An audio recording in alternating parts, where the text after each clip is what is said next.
तब्बल 966 वर्ष अतिप्राचीन शिलाहारकालीन शिवकालीन मंदिर म्हणून ओळख असलेल्या अंबरनाथच्या शिवमंदिरात महाशिवरात्रीनिमित्त भाविकांनी मध्यरात्रीपासून दर्शनासाठी तौबा गर्दी केली आहे। रात्री 12च्या दरम्यान परंपरेप्रमाणे मंदिराच्या पाटील पुजाऱ्यांकडून महादेवाची महाआरती करण्यात आली। रात्री 12 वाजल्यापासून मंदिराच्या गाभाऱ्यात भाविकांना शिवलिंगाचे दर्शन सुरू करण्यात आलं। यंदा महाशिवरात्रीनिमित्त मुंबई, ठाणे, रायगड जिल्ह्यातील भाविक अंबरनाथमध्ये दाखल झाले आहेत। भाविकांच्या सुरक्षेच्या दृष्टीने मंदिर परिसरात पोलिसांचा मोठा बंदोबस्त तैनात करण्यात आला आहे। गेल्या अनेक काळापासून महाशिवरात्रीनिमित्त ठाणे जिल्ह्यातील सगळ्यात मोठी जत्रा इथे भरते। या जत्रेमध्ये मोठे आकाश पाळणे, लहान मुलांना खेळण्यासाठी आणि करमणूक आणि मनोरंजनाची विविध साहित्य असल्याने रात्रीपासूनच भाविक कुटुंबासह या जत्रेचा आनंद लुटण्यासाठी येतात। हे शिवमंदिर 966 वर्ष प्राचीन असून शिलाहार राजांनी हे मंदिर उभारलं आहे।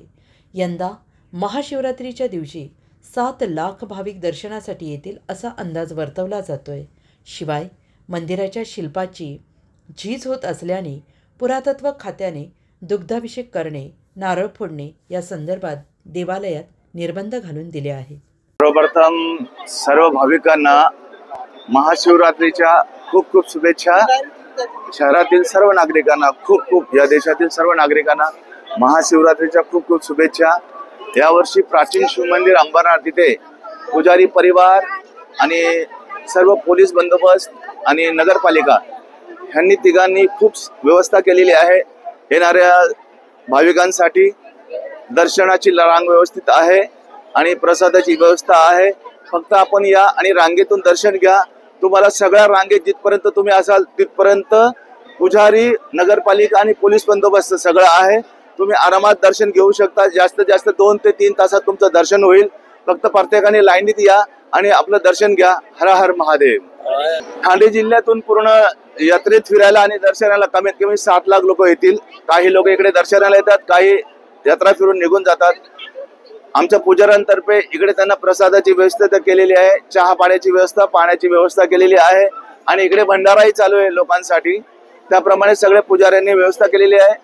पोलीस बंदोबस्त खूप प्रमाणे आहेत। एसीपी साहेब आता आणि इथले सर्व सिनियर पोलीस स्टाफ आहेत, हे सगळे इकडे आहेत आणि ते कंटिन्यू आपले सर्व लक्ष देऊन आहेत। आमचे पुजारी आहेत, नगरपालिकेचे काही स्वयंसेवक आहेत, फायर ब्रिगेड्स वाले आहेत, आरोग्य सेवावाले आहेत। या शहरातील दोन्ही शहरातील सगळे नागरिक आणि जेवढी व्यवस्थापक असतो आपला महाराष्ट्रातली, जशी नगरपालिका आहे, पोलीस बंदोबस्त आहे आणि आम्ही पुजारी, या सगळ्यांनी मिळून आपल्या सगळ्या भाविकांसाठी खूप सुंदरपणे सगळ्यांची व्यवस्था केलेली आहे। आपण फक्त प्रेमात या, कुठल्याही प्रकारे धक्काबुक्की कुठे करू नका। आपल्या मुलांना सांभाळा। गर्दीत तुमचे काय मूल्यवान वस्तू असतील ते घेऊन येऊ नका आणि आपण स्वतःचे रक्षण करा आणि आपल्या वस्तूचंही रक्षण करा। धन्यवाद।